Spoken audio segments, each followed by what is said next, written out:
Hello students, this is lecture second of transfer of property act. और आज के lecture में हम डिस्कस करेंगे इमूवेबल प्रॉपर्टी का definition, what is oral transfer, who are competent to transfer, competency of transfer of property. तो ये सब कुछ डिस्कस करते हुए हम साथ में इसमें ट्रांसफ़र ऑफ प्रॉपर्टी में कहाँ पे रजिस्ट्रेशन होता है या कहाँ पे नहीं होता है वो भी डिस्कस करेंगे। So let's begin the lecture.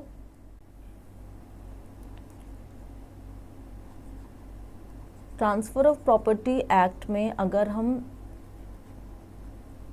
देखेंगे इसकी एप्लीकेबिलिटी पे, तो ये पूरे इंडिया पे अप्लाई होता है और काफ़ी बड़ा सेक्शन है, लेकिन ये इसका इंटरप्रिटेशन इतना है कि ये पूरे इंडिया पे अप्लाई होता है एक्सेप्ट पंजाब। ठीक है, तो एक बार हम सेक्शन रीड कर लेते हैं। Section 1, this act may be called the Transfer of Property Act. It shall come into force on the first day of July 1882. अब इसका extend देखेंगे कहाँ तक ये अप्लाई होता है।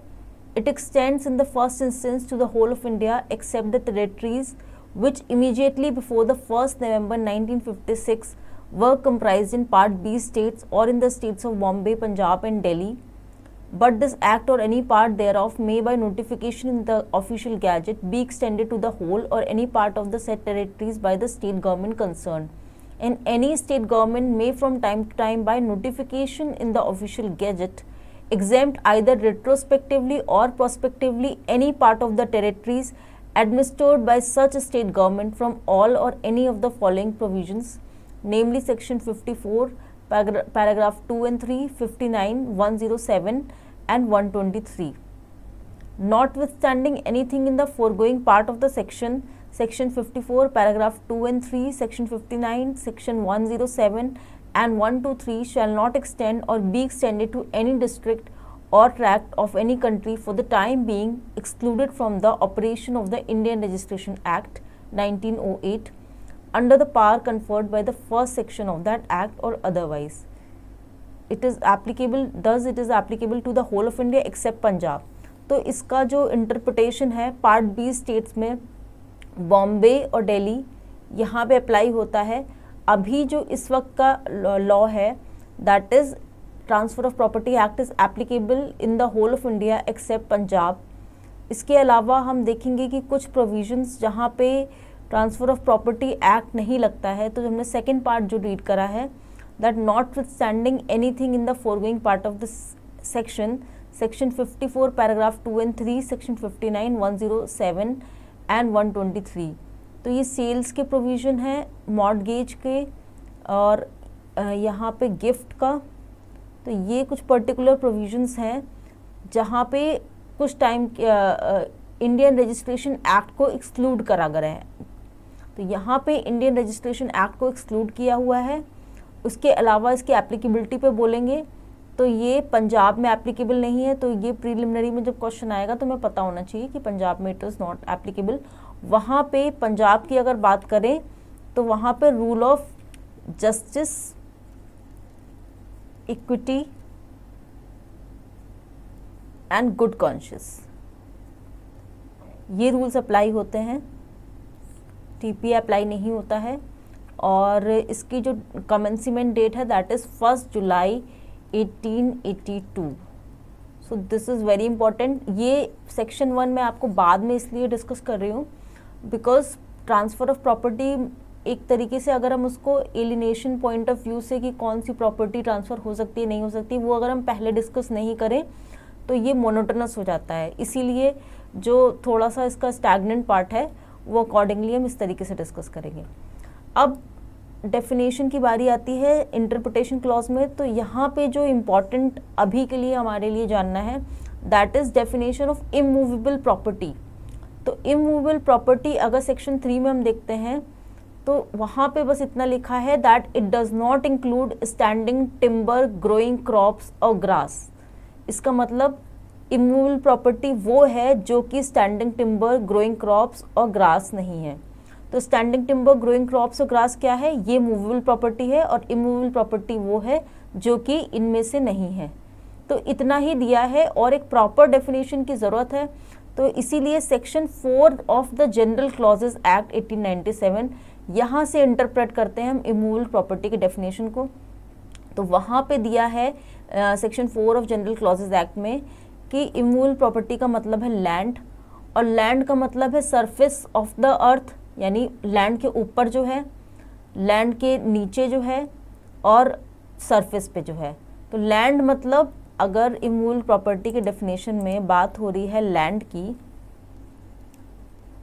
तो लैंड का मतलब है जो सरफेस पे है वो भी इमूवेबल प्रॉपर्टी है, जो लैंड के नीचे हैं वो भी इमूवेबल प्रॉपर्टी है। लैंड के नीचे यानी ट्रीज हो सकते हैं जो ट्रीज एम्बेडेड हो, और लैंड के ऊपर अगर कुछ है तो वो भी इमूवेबल प्रॉपर्टी है। तो लैंड, ये इंटरप्रिटेशन है इमूवेबल प्रॉपर्टी का जनरल क्लॉजेस एक्ट के अकॉर्डिंग। उसके अलावा benefits to arise out of land, तो लैंड से जो बेनिफिट अराइज होते हैं यानी right of rent, right of way, ये भी इमूवेबल प्रॉपर्टी का पार्ट है। Third thing is things attach to the earth. तो things attach to the earth में हम अगर देखें तो ये दो पार्ट में है। One is things embedded in the earth, यानी कि वो चीज़ें जो अर्थ में एम्बेडेड हों। तो अर्थ के अंदर अगर एक लैंड की बात आ रही है तो उसमें एक हाउस एम्बेड हो सकता है, हाउस बिल्डिंग हो सकती है, वॉल हो सकती है, या इलेक्ट्रिसिटी पोल्स हो सकता है। तो things embedded in the earth के एग्जाम्पल में हाउस, बिल्डिंग, वॉल्स एक्सेट्रा आ गया। सेकेंड पार्ट में things attach to what is so embedded in the earth, यानी कि वो चीज़ें अर्थ में जो ऑलरेडी एम्बेडेड हैं, यानी हाउसेस में कुछ अगर एम्बेडेड है।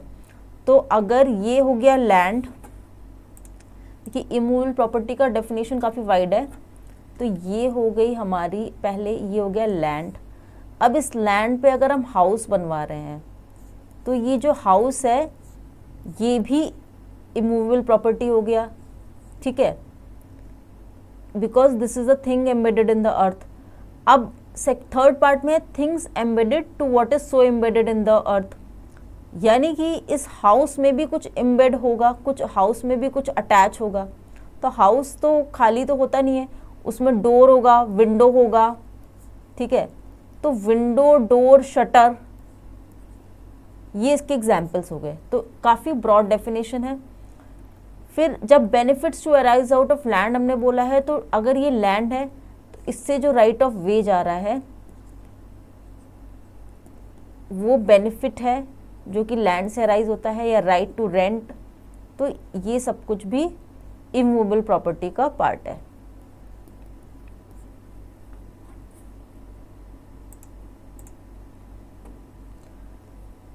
अब things rooted in the earth के लिए क्या बोलते हैं हम, उसमें भी एक एक्सेप्शन, यानी कि थिंग्स रूटेड इन द अर्थ, उसमें कोई भी एग्रीकल्चर प्रोडक्ट हो सकता है।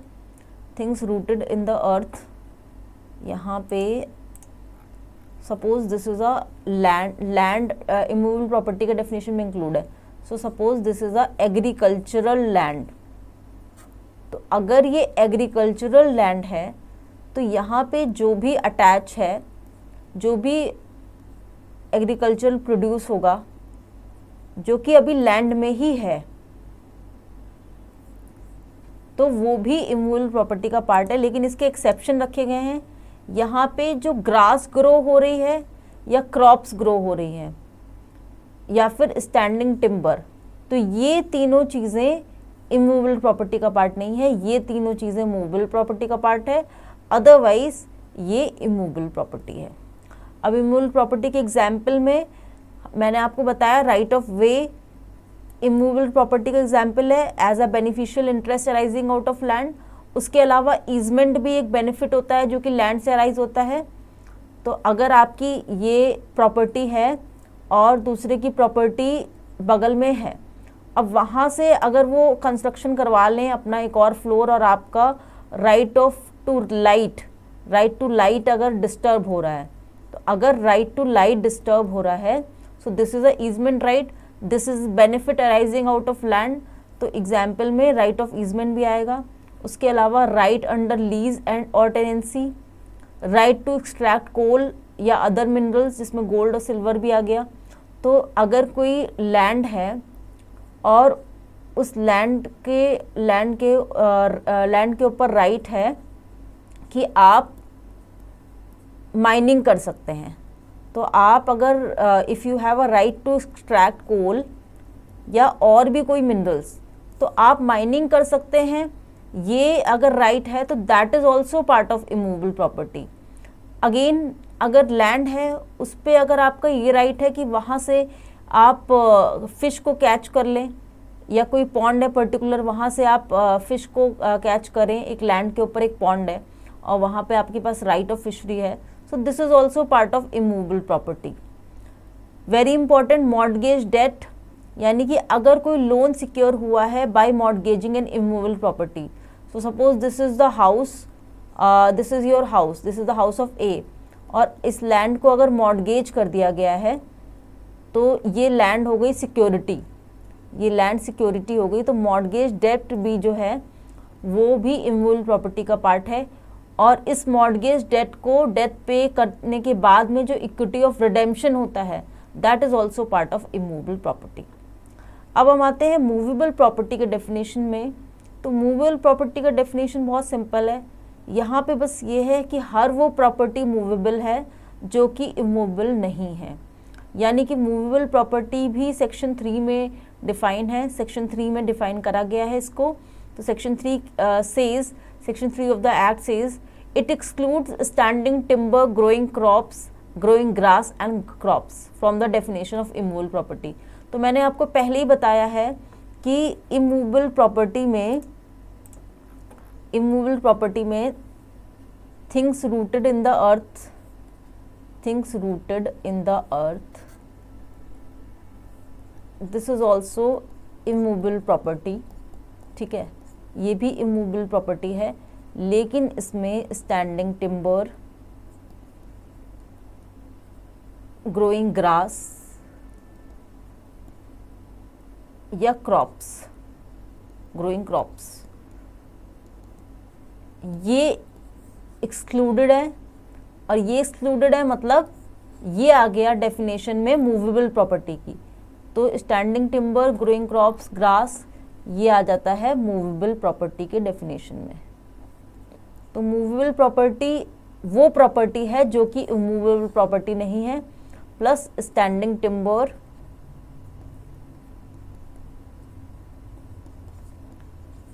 Crops, growing grass. So this is very important because preliminary में यहाँ से क्वेश्चन आता है काफ़ी।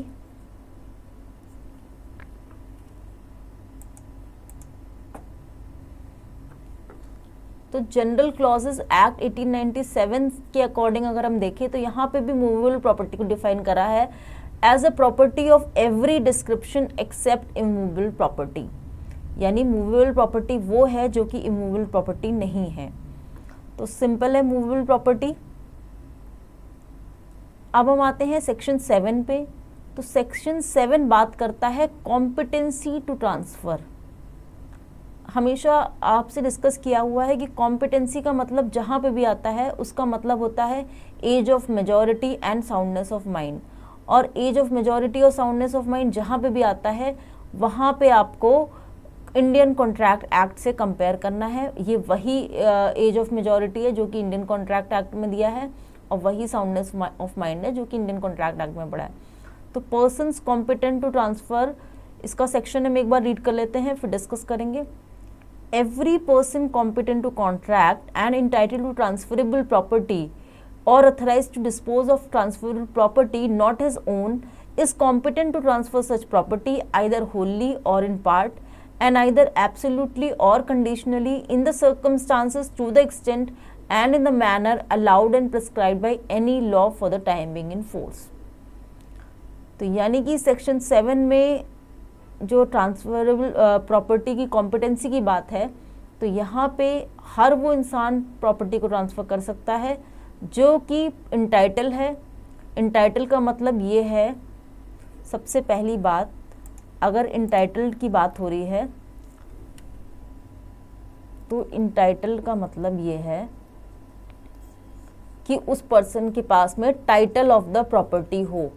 तो मैंने पहले ही बताया था आपको कि अगर बात हो रही है कि कौन प्रॉपर्टी को ट्रांसफ़र कर सकता है, तो ज़रूरी नहीं है पर्सन ओनर हो, लेकिन ये ज़रूरी है कि उसके पास टाइटल हो।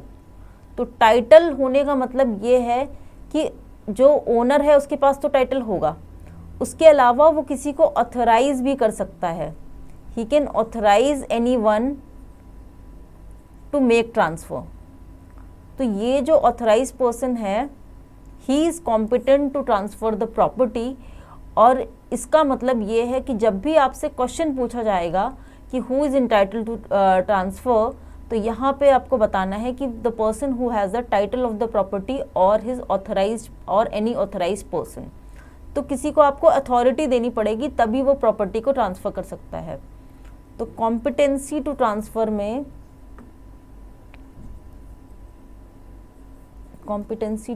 में सबसे पहली चीज़ है person must be capable to transfer, capable to make transfer of property.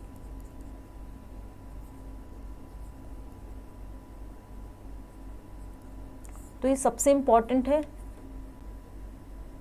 Property का इंटाइटल्ड आपके पास में प्रॉपर्टी का टाइटल या आप उसको किसी को अथराइज दे दें जो कि आपकी प्रॉपर्टी ना हो। इसके अलावा जो सबसे इम्पॉर्टेंट कंडीशन ये है कि प्रॉपर्टी जो है वो एक ट्रांसफरेबल प्रॉपर्टी होनी चाहिए। तो सेक्शन 5 में हमने पढ़ा है कि एक लिविंग पर्सन दूसरे लिविंग पर्सन को प्रॉपर्टी दे सकता है, चाहे वो आज दे दे चाहे वो कल दे दे, लेकिन प्रॉपर्टी एग्जिस्टेंस में होनी चाहिए। अब इसमें कंडीशंस में प्रॉपर्टी जो है वो एक ट्रांसफरेबल प्रॉपर्टी होना चाहिए। तो जब हम बोलते हैं कि property must be a transferable property,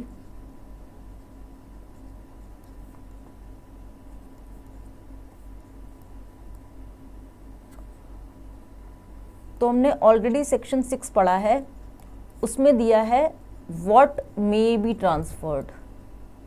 तो उसके एक्सेप्शन में दिया है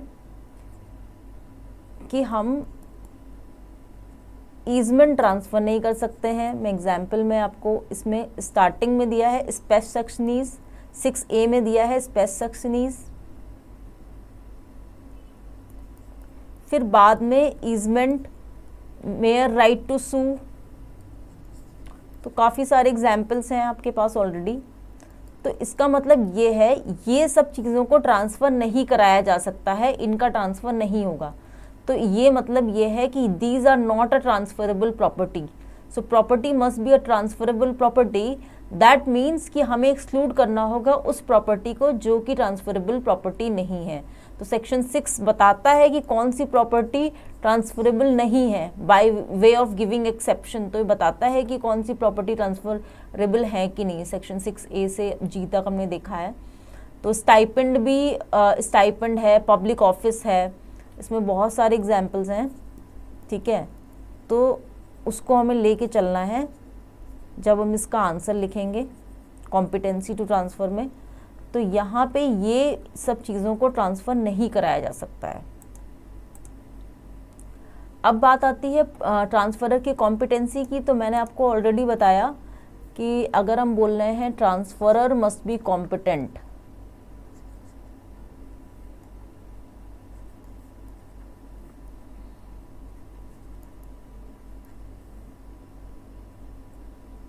अगर हम बोल रहे हैं ट्रांसफरर मस्ट बी कॉम्पिटेंट, तो इसका मतलब ये है कि वो साउंड माइंड का होना चाहिए।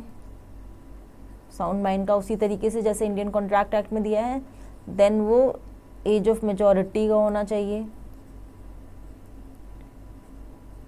ठीक है। फिर उसके अलावा he must be capable to transfer. तो कैपेसिटी में क्या होगा, मतलब कि आपके पास टाइटल, वो मैं ऑलरेडी डिस्कस कर चुकी हूँ आपसे, आपके पास टाइटल होना चाहिए या आपके पास अथॉरिटी होनी चाहिए। तो कॉम्पिटेंसी में आपका साउंड माइंड होना, एज ऑफ मेजॉरिटी का होना इज़ नेसेसरी। तभी उसी कंडीशन में अगर एक पर्सन ए है, वो बी को प्रॉपर्टी अपनी सेल या मॉर्गेज या गिफ्ट जो भी कर रहा है, वो उसी कंडीशन में कर सकता है अगर वो साउंड माइंड का है और एज ऑफ मेजॉरिटी का है।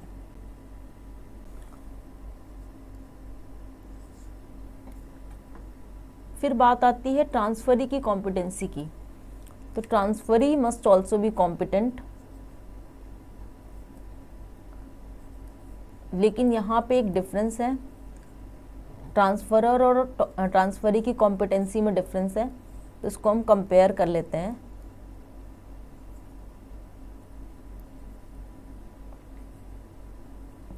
इनकी कॉम्पिटेंसी में क्या डिफरेंस है?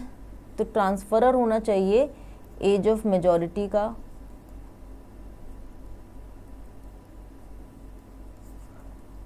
साउंड माइंड का, लेकिन ट्रांसफरी की बात आती है तो ट्रांसफरी एक माइनर भी हो सकता है और इडियटो या लुनाटिक भी हो सकता है, लेकिन इसकी कॉम्पिटेंसी डिटर्मिन करेगी कि ही must B person in existence, he must be a person in existence. इसका भी लेकिन एक एक्सेप्शन है, पर्सन इन वूम भी हो सकता है,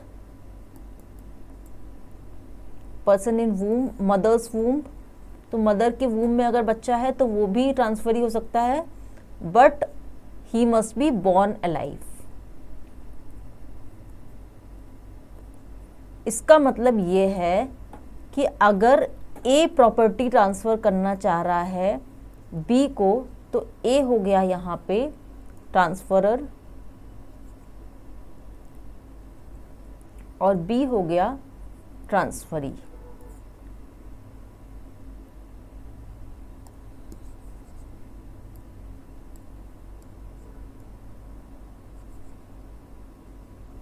तो ए की कॉम्पिटेंसी होनी चाहिए, ए होना चाहिए 18 साल तक का, उससे ऊपर का, 18 या उससे ऊपर साल का, और वो होना चाहिए साउंड माइंड का। लेकिन बी जो है वो 15 साल का भी हो सकता है और लुनाटिक भी हो सकता है, और ये भी हो सकता है कि बी जो है वो अभी अपनी मदर के वूम्ब में है, मदर्स वूम्ब में है, लेकिन वो हो सकता है बाद में बॉर्न हो। तो मदर्स वूम में है तो दो चांसेस हैं, या तो वो अलाइव हो या तो वो सर्वाइव ना करे। तो अगर वो सर्वाइव नहीं करता है तो प्रॉपर्टी वापस ट्रांसफरर के पास जाएगी, और अगर वो सर्वाइव करता है तो प्रॉपर्टी उसी के पास जाएगी। तो एक एग्जाम्पल लेते हैं कि मदर इन वूम, अगर इफ मदर्स वूम में चाइल्ड है, तो चाइल्ड इन मदर्स वूम का हम एग्जाम्पल लेते हैं, चाइल्ड इन मदर्स वूम्ब। इसका एग्जाम्पल हम ऐसे ले सकते हैं, अगर ए है उसको ट्रांसफ़र करना है, जो उसकी वाइफ है उसके बच्चे को, जो यानी कि उसी के बच्चे को करना है जो कि अभी वूम में है, तो वाइफ चाइल्ड इन वूम्ब। तो ए को प्रॉपर्टी पहले अपनी वाइफ को करनी पड़ेगी ट्रांसफ़र फॉर लाइफ, यानी वो अपनी पूरी लाइफ के लिए प्रॉपर्टी को एंजॉय कर सकती है। उसको ट्रस्टी बनाना पड़ेगा, उसको ट्रस्टी बनाना पड़ेगा, और उसके बाद में वो प्रॉपर्टी ट्रांसफ़र करेगा उस चाइल्ड इन वूम को, जिसके पास वो पूरी की पूरी प्रॉपर्टी एब्सोल्युटली जाएगी, यानी कि पूरी कंप्लीट ओनरशिप जो है, इसको हम बोलते हैं कंप्लीट, एब्सोल्युटली जाने को हम बोलते हैं complete ownership of complete ownership of property. तो यानी कि जो ए की प्रॉपर्टी है उसको पूरी लाइफ टाइम के लिए उसकी वाइफ एंजॉय कर सकती है, लेकिन उसके बाद वो प्रॉपर्टी वेस्ट करेगी चाइल्ड इन वूम में। तो चाइल्ड इन वूम को उसके बाद उस प्रॉपर्टी का पूरा पूरा राइट मिलेगा, वो जब चाहे उसको सेल कर सकता है, गिफ्ट कर सकता है, मॉर्गेज कर सकता है, एक्सचेंज कर सकता है, सारे कन्वेंस कर सकता है, किसी भी टाइप का ट्रांसफ़र कर सकता है। तो यहाँ पे जो चाइल्ड इन वूम है, इसके एक और तरीके हो सकती है प्रॉपर्टी। ए हो सकता है सी को फॉर लाइफ प्रॉपर्टी दे दे और उसके बाद दे दे चाइल्ड इन वूम को, लेकिन चाइल्ड इन वूम को प्रॉपर्टी अगर हम दे रहे हैं तो वो प्रॉपर्टी पूरी की पूरी एब्सोल्यूट ओनरशिप उसमें वेस्ट करनी चाहिए। बाद में ऐसा नहीं हो कि उसको प्रॉपर्टी का कुछ पर्टिकुलर पार्ट मिले, तो उसको पूरा पार्ट मिलना चाहिए। तो ये कंडीशन है यहाँ पे। अब बात आती है कुछ फॉर्मेलिटीज़ की जो कि ट्रांसफ़र के लिए ज़रूरी होती है। तो नेसेसरी फॉर्मेलिटीज़ की अगर हम बात करें इस कंडीशन की कॉम्पिटेंसी टू ट्रांसफ़र में,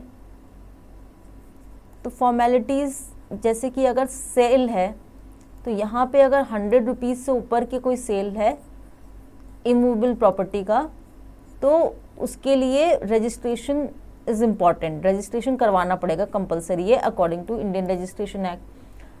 लेकिन अगर मूवेबल प्रॉपर्टी है तो मूवेबल प्रॉपर्टी के लिए मूवेबल प्रॉपर्टी का सेल है, मूवेबल प्रॉपर्टी का सेल कर रहे हैं तो उसके लिए delivery of possession is sufficient. तो ये फॉर्मेलिटीज़ हैं। इसका मैंने सेल में एग्जाम्पल दिया है, इसका और भी हम एग्जाम्पल जब गिफ्ट और मॉर्गेज ये डिस्कस करेंगे तो उसमें बताएंगे आगे, इसमें ओरल ट्रांसफ़र में भी और बताएंगे इसमें क्या भी कंडीशंस हो सकती हैं। तो जो भी फॉर्मेलिटीज़ हैं वो कंप्लीट होना चाहिए, तभी कॉम्पिटेंसी की बात आती है, पूरी कंप्लीट होती है, तभी कॉम्पिटेंसी टू ट्रांसफ़र पूरा एक टॉपिक कंप्लीट होता है। इसके अलावा अब हम आते हैं सेक्शन 8 पे। तो सेक्शन 8 में दिया है ऑपरेशन ऑफ ट्रांसफ़र। तो पहले हम रीड कर लेते हैं, फिर मैं आपको इसको एक्सप्लेन करूँगी। Unless a different intention is expressed or necessarily implied, a transfer of property passes forthwith to the transferee all the interest which the transferor is then capable of passing in the property and in the legal incidents thereof। यानी कि यहाँ पे बता रहे हैं कि जब तक कि कोई भी कन्वेंस है, ट्रांसफ़र ऑफ प्रॉपर्टी है, जब तक कि कोई दूसरा इंटेंशन नहीं पता लग रहा है, तो अगर प्रॉपर्टी ट्रांसफ़र हो रही है from transferee to transferee, transferor to transferee, यानी ए ट्रांसफरर है, बी ट्रांसफरी है और ए प्रॉपर्टी को ट्रांसफ़र कर रहा है, तो ये सारे इंटरेस्ट ट्रांसफ़र होंगे जो कि ए केपेबल है उस प्रॉपर्टी में ट्रांसफ़र करने के।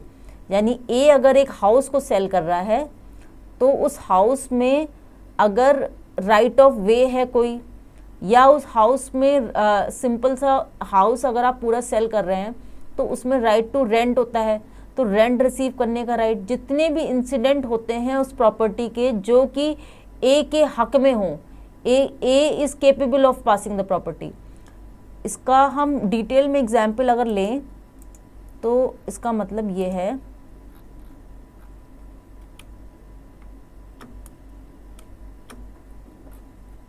ए जो है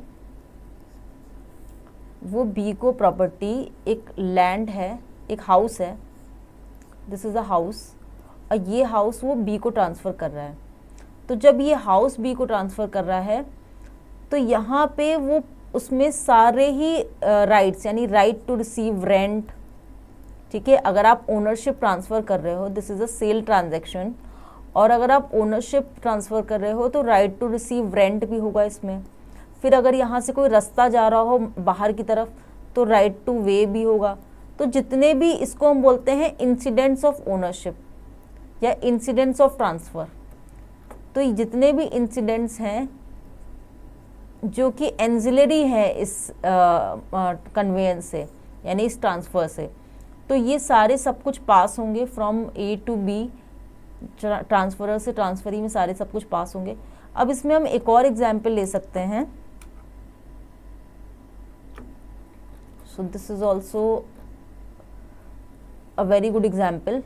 ए है यहाँ पे और बी है, यहाँ पे एक डिफरेंस ही है, ये प्रॉपर्टी को सेल तो कर रहे हैं लेकिन ये हाउस है, लेकिन ये मॉर्गेज भी हो रखा है सी को, तो ये सी जो है वो मॉर्गेजी है, ए जो है वो सेलर भी है और मॉर्गेजर भी है। तो ये थोड़ा सा अभी के लिए हो सकता है आपको एग्जाम्पल टफ लगे, बट यहाँ पे मेंशन है तो इसलिए मैं यहीं पे थोड़ा सा इसको ब्रीफ कर रही हूँ, फिर इसको हम बाद में डिटेल में भी डिस्कस करेंगे। तो ए सेलर है और ए मॉर्गेजर भी है, तो यानी ए प्रॉपर्टी बी को सेल कर रहा है लेकिन उसी प्रॉपर्टी का मॉर्गेज भी हो रखा है। So is this allowed? Answer is yes. A property B को सेल कर सकता है जबकि वो ऑलरेडी मॉर्गेज्ड हो। अगर प्रॉपर्टी मॉर्गेज है तो यानी कि अगर वो मॉर्गेज्ड है तो वो पार्ट जो होता है राइट टू रिसीव सिक्योरिटी,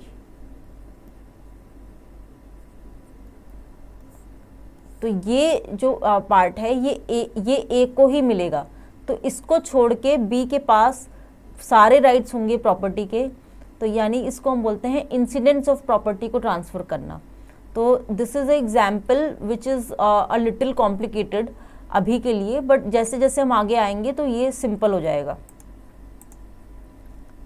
तो यहाँ पे अगर इसके डेफिनेशन में हम और रीड करें तो यहाँ पे लिखा है such incidents include where the property is land the easements annexed thereto. तो प्रॉपर्टी लैंड है तो मैंने आपको ईजमेंट में बताया राइट ऑफ वे भी होता है, rents and profits thereof accruing after the transfer. तो प्रॉपर्टी के इंसिडेंट में रेंट्स एंड प्रॉफिट्स भी होता है। All the things attach to the earth, उस प्रॉपर्टी में लैंड में जो भी चीज़ें अर्थ से अटैच हैं वो सब कुछ।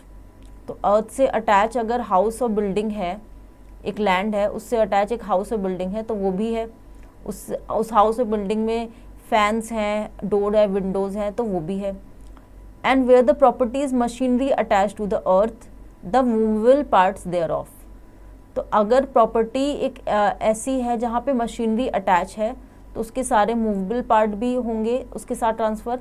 And where the property is a house the easements annexed thereto the rent thereof accruing after the transfer. Easement के साथ में रेंट जो एक्रू होंगे after the transfer. The locks, keys, bars, doors, windows, ये सब कुछ transfer होगा उस लैंड उस हाउस के साथ में। And all other things provided for permanent use their with, जो भी चीज़ें परमानेंट यूज़ के लिए प्रोवाइडेड होंगी सब कुछ ट्रांसफ़र होगा। And where the property is a debt or actionable other actionable claim the securities therefor. तो अगर कोई डेट है या फिर और एक्शनेबल क्लेम है तो सिक्योरिटीज़ भी ट्रांसफ़र होंगी, except where they are also for other debts or claims not transfer to the transferee. इसका एक्सेप्शन है कि अगर कोई और डेथ या क्लेम्स हैं जो कि ट्रांसफरी को नहीं ट्रांसफ़र हो रही हैं, जैसे मैंने आपको मॉर्टगेज वाला एग्जाम्पल दिया था। But not arrears of interest accrued before the transfer, transfer के पहले के कोई अरियर्स ऑफ इंटरेस्ट हैं तो वो इंक्लूड नहीं होंगे। And where the property is money or other property yielding income the interest or income thereof accruing after the transfer takes effect. तो अगर कोई प्रॉपर्टी के ट्रांसफ़र के पहले कोई अरियर्स ऑफ इंटरेस्ट हैं या प्रॉपर्टी मनी है या अदर दूसरी कोई प्रॉपर्टी है जो इनकम यील्ड कर रही हो, तो इंटरेस्ट और इनकम जो कि उस ट्रांसफ़र के बाद एक्रू होगा वो भी इंसिडेंट्स ऑफ ओनरशिप में आता है।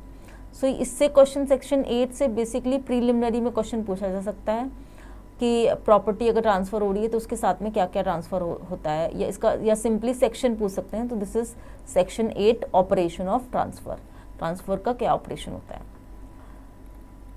After this section 9 we will discuss, जिसमें कि ओरल ट्रांसफ़र बताया गया है। तो oral transfer section 9 says a transfer of property may be made without writing in every case in which a writing is not expressly required by law. तो अगर transfer of property की बात करें तो ये जहाँ पे भी राइटिंग ज़रूरी नहीं है वहाँ पे बिना राइटिंग के भी हो सकता है, ट्रांसफ़र ओरल भी हो सकता है। Section 9 is very very important. कई बार यूपी जुडिशरी में, बिहार में और बहुत सारे स्टेट्स में ओरल ट्रांसफ़र का सिर्फ सेक्शन ही पूछ लिया जाता है। तो this is very important section 9। इसका इंटरप्रिटेशन हम देखें तो डिलीवरी ऑफ पोजेशन, तो कहीं पे अगर रजिस्ट्रेशन ज़रूरी नहीं है तो वहाँ डिलीवरी ऑफ पोजेशन से भी प्रॉपर्टी ट्रांसफ़र होती है। तो यहाँ पे अगर हम बोल रहे हैं कि रजिस्ट्रेशन ज़रूरी है तब तो राइटिंग में होना चाहिए। और इसके कुछ एग्जाम्पल्स हैं, जैसे कि गिफ्ट अगर है इमूवेबल प्रॉपर्टी का, sale of an immovable property exceeding ₹100। तो अगर गिफ्ट है इमूवेबल प्रॉपर्टी का सेक्शन 123 में, सेल अगर है इमूवेबल प्रॉपर्टी का दैट एक्सीड्स दैट इज़ ₹100 और एक्सीडिंग ₹100, तो वो भी रजिस्ट्रेशन से होगा सेक्शन 54 में। Then leases from year to year or for a term exceeding 1 year. तो अगर मंथ टू मंथ लीज है तो उसके लिए रजिस्ट्रेशन की ज़रूरत नहीं है, लेकिन ईयर टू ईयर है तो उसके लिए रजिस्ट्रेशन की ज़रूरत है। Simple mortgage irrespective of the amount, तो अगर सिंपल मॉर्टगेज है तब registration is compulsory. Then other kinds of mortgage except mortgage by deposit of title deeds where the sum exceeds ₹100। तो जहाँ पे भी अगर एक्सीड हो रहा है सम ₹100 से, तो सिंपल मॉर्टगेज के अलावा अगर कोई और दूसरे टाइप्स ऑफ मॉर्टगेज हैं, जैसे कि मॉर्टगेज इंग्लिश मॉर्टगेज, तो ये सारे जो मॉर्टगेज हैं दूसरे टाइप के, इसमें except mortgage by deposit of title deeds, यानी mortgage by deposit of title deeds को छोड़ के जितने भी टाइप्स ऑफ मॉर्टगेज हैं ये सारे इन सब में रजिस्ट्रेशन इज कंपलसरी। फिर इसका एग्जाम्पल में और आएगा, exchange of immovable property exceeding ₹100। अगर 100 रुपीज़ से अबव आप कोई भी प्रॉपर्टी इमूवेबल प्रॉपर्टी का एक्सचेंज करते हैं तो that will also be need to be registered. Then transfer of actionable claims, यहाँ पे भी रजिस्ट्रेशन, यहाँ पे ट्रांसफ़र ऑफ एक्शनेबल क्लेम की बात करें तो यहाँ रजिस्ट्रेशन ज़रूरी नहीं है, यहाँ पर राइटिंग सफिशिएंट है।